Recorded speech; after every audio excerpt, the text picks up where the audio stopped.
Being the world's most visited country is no coincidence, but France's real power lies hidden in places tourists don't see. With a population of 68 million, France is Europe's third largest country, and it's not just about romanticism and art. From nuclear energy to space technology, France quietly runs the world in many fields. So, how does this country manage to make croissants and produce fighter jets at the same time? A morning begins in Paris, and the metros start filling up before the city even wakes. Because Paris isn't just a capital, it's a giant metropolis of 12 million people. But here's the interesting part. Being Parisian is very expensive. Average apartment rent is around 1,500 euros per month, and that's just for a 30 square meter studio. That's why young people and the middle class live in the suburbs. Neighborhoods like Saint-Denis and Montreuil are now the new face of Paris. Different cultures intertwine here, African, Arab, Asian communities living side by side. And this mix sometimes creates tension, but mostly makes Paris more colorful. France isn't just Paris. In fact, every city has a completely different identity. When you go to Lyon, you find yourself in a gastronomic paradise. This is the place with the most Michelin-starred restaurants after Paris. Marseille is a completely different world, gateway to the Mediterranean. With its port and multiculturalism, it's almost like a little Istanbul. Here you stroll through the fish market in the morning, and in the afternoon, you're looking at the city from the Notre Dame de la Garde Basilica. Life in Nice is slower, more luxurious. This is the retirement paradise of the wealthy, sunny 300 days a year. Bordeaux is the rising star of recent years. It's moving beyond being the wine capital to becoming a technology hub. Young entrepreneurs are flocking here because they can open offices for half the rent in Paris. In Toulouse, things are completely different. This is Airbus headquarters. The world's largest passenger aircraft, the A380, is produced here. Space industry, satellite technologies. The French are literally launching rockets while eating croissants. France's economy is the world's 7th largest at $3 trillion. But the truth behind this figure is more interesting. In France's economic model, the state interferes with everything.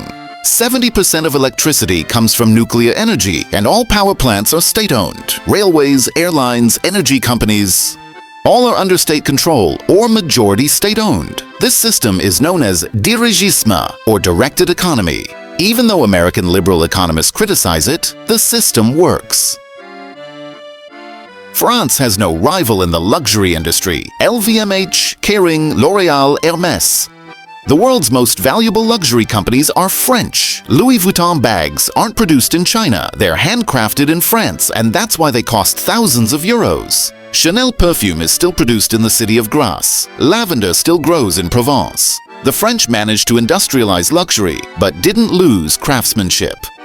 Agriculture is France's secret superpower. France is the European Union's largest agricultural producer. There are over 400 types of cheese. Each region has its own wine. Champagne can only be called that if it's produced in the Champagne region. Otherwise, it's sparkling wine. Roquefort cheese can only mature in the caves of Roquefort-sur-Sauzon. There's a concept called terroir in this. Each product is connected to the soil, climate, and tradition.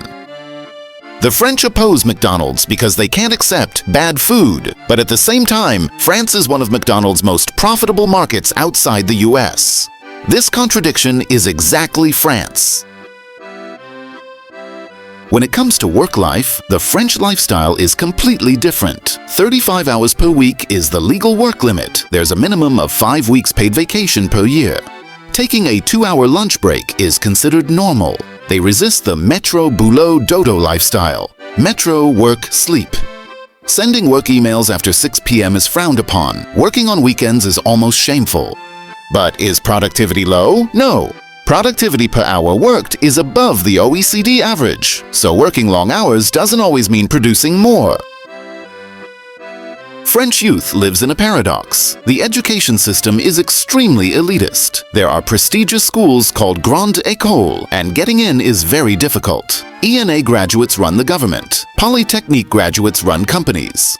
But at the same time, the unemployment rate among youth is around 17%. Young engineers are emigrating to England, Germany, even Canada because salaries are better. France is experiencing brain drain, but at the same time, it's also attracting talent from all over the world. Immigration is the most sensitive issue in France. About 7 million people of immigrant origin live in the country. Algeria, Morocco, Tunisia, Mali, Senegal.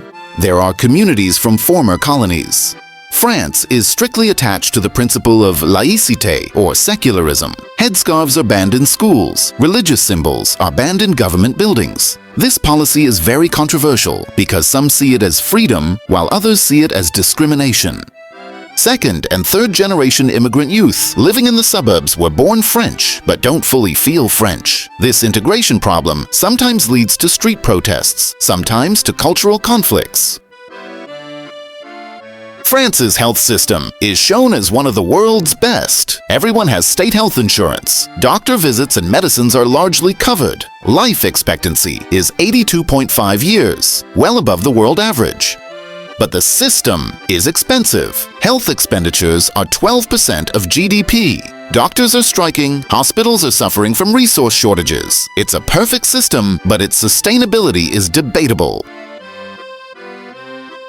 French cuisine isn't just food, it's a life philosophy. Breakfast is light, croissant, coffee, maybe some jam. But lunch is serious business. People sit at the table, eat slowly, chat. Dinner is the day's most important event. Families gather, it can last for hours. Manger isn't just eating, it's a social ritual. Even in supermarkets, the cheese aisle can be 50 meters long. Wine selection has become a field of science.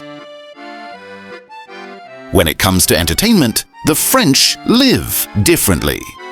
Nightlife is lively in Paris, Lyon, Marseille, but not like Spain or England. Streets empty at 2 a.m. because people have to work the next day.